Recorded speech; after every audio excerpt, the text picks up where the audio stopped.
ভারতে ৫০ বিচারকের প্রশিক্ষণের অনুমতি বাতিল করা হয়েছে। রবিবার দুপুরে এই সংক্রান্ত প্রজ্ঞাপন জারি করে আইন মন্ত্রণালয়। প্রজ্ঞাপনে জানানো হয়, সুপ্রিম কোর্টের নির্দেশে ভারতের ন্যাশনাল জুডিশিয়াল একাডেমি এবং একটি স্টেট জুডিশিয়াল একাডেমিতে ১০ থেকে ২০ ফেব্রুয়ারি এই প্রশিক্ষণ হওয়ার কথা ছিল।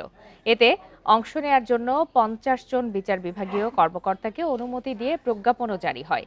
সহকারী জজ, সিনিয়র সহকারী জজ, যুগ্ম জেলা ও জজ, অতিরিক্ত জেলা ও দায়রা জজ, জেলা ও দায়রা জজ এবং সমপর্যায়ের কর্মকর্তারা মনোনয়ন পান। তবে সুপ্রিম কোর্টের পরামর্শেই এই অনুমতি বাতিল করা হয়েছে বলে আইন মন্ত্রণালয়ের প্রজ্ঞাপনে জানানো হয়। ২০১৭ সালে সাবেক প্রধানমন্ত্রী শেখ হাসিনার ভারত সফরে এ বিষয়ে সমঝোতা সই হয়েছিল।